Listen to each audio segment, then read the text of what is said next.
Imagine waking up to find your mutual fund down, your pension value shaken, and your hard-earned savings caught in someone else's trading game. That's exactly the nightmare SEBI stepped in to stop. That's why this isn't just news. It's a turning point. A defining moment when India chose long-term trust over short-term trade and showed the world how to stand up to invisible empires with code, courage, and conviction. The age of traders is over. Welcome to the age of machines. When Jane Street's $4.3 billion AI tried to outwit India's markets, it triggered one of the first real battle in the global AI wars of finance. For the first time, India didn't just regulate, it retaliated. By banning one of Wall Street's most sophisticated trading firms and freezing over $580 million, SEBI made it clear. Global scale doesn't equal immunity. This is India asserting control over its own financial narrative, not reacting to global cues, but setting them. SEBI wasn't just watching, it was ready. This isn't just a crackdown, it's a digital strike. And India just fired the opening shot. Jane Street, a Wall Street titan known for armed quantum speed trades and trillion-dollar flows, strutted into India's options market like it owned the joint. Armed with algorithms and caffeinated PhDs, they played the expiry day game like a symphony.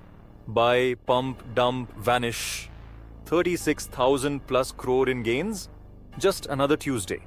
What they didn't expect was SEBI's very own silent assassin, Mitra. Market intelligence for transparency and regulatory action. A digital beast trained to spot manipulation sharper than a sniper's eye.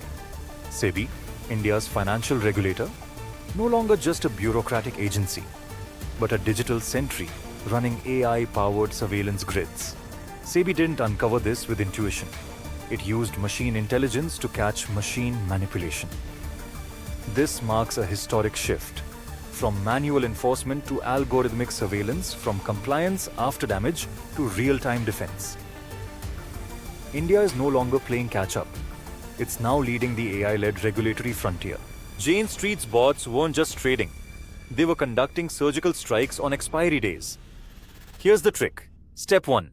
Inflate Bank Nifty with buy orders. Step 2. Load up on puts. Step 3. Crash the market like a cheap party tent. Step 4. Count your crores. Sip some Manhattan espresso. Rinse. Repeat. Retire rich. Their winnings over $4.3 billion until SEBI crashed the party. SEBI froze $580 million in suspicious profits, banned Jane Street's India, Singapore and US entities, revoked access, locked the doors, not because they were foreign, not because they were fast, but because they thought no one would notice. In a market obsessed with liquidity and foreign inflows, SEBI chose something radical: principle over profit. But here's what the public missed. Jane Street allegedly timed its trades within the 15-minute window before 3:30 p.m., when options expire and the settlement price is locked in. Why does this matter? Because even a 15-point nudge in Bank Nifty could swing profits by hundreds of crores, all off the backs of retail traders playing with 10K portfolios. SEBI caught Jane Street front-running volatility, a tactic similar to quote stuffing used in US HFT circles, where bots flood and pull orders to distort prices. This wasn't a scam. It was a war of machines. Jane Street's HFT bots, lightning fast, math drunk, morally flexible. SEBI's Diva system, watching every tick, tracking behavioral anomalies, calling bullshit at algorithmic speed. You thought you were playing chess? SEBI was watching Go in 10 dimensions with the cheat codes. Why SEBI went DEFCON 1? Behind closed doors, SEBI wasn't just worried about market manipulation, it was worried about national security. Why?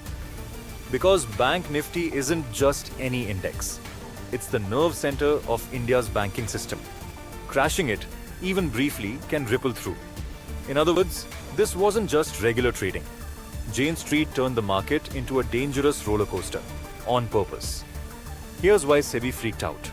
Mutual funds could lose value, hurting everyday investors. Small traders could get wiped out in seconds. Big institutions like LIC and EPFO, which manage your pension money, could take a hit. India's reputation in global markets could be damaged. When the stock market starts to feel like a casino rigged by foreign players, people stop trusting it. And SEBI made it clear, you can mess with profits, not with our public's future. What makes this ban different? SEBI's interim order cited Jane Street India, but their investigation also traced links to Singapore and US branches, all using identical algorithms, co-located servers and synchronized logins. In other words, this wasn't rogue trading. It was a coordinated symphony. Fun fact, Jane Street's option volumes in India skyrocketed by 300% from April 2023 to Feb 2024, just before SEBI froze over 4,800 crores.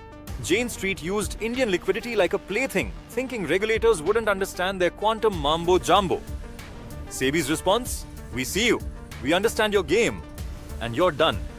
Global firm or not, you don't game Bharat and walk away. This isn't just SEBI versus Jane Street. It's a blueprint for every regulator in the 21st century. Markets aren't run by suits anymore. They're run by silicon. And India's silicon just went full Mahabharata.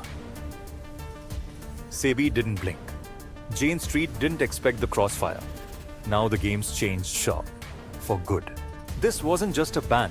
This was a declaration. When Jane Street's $4.3 billion algorithm tried to bend India's markets, it triggered more than a crackdown. It triggered a revolution. For the first time, India didn't just defend its markets. It fought back. With AI, with authority, and with absolute clarity. This is a watershed moment, not just for SEBI, not just for Dalal Street, but for every Indian investor who ever thought the system was rigged. Because now the world knows India won't be played.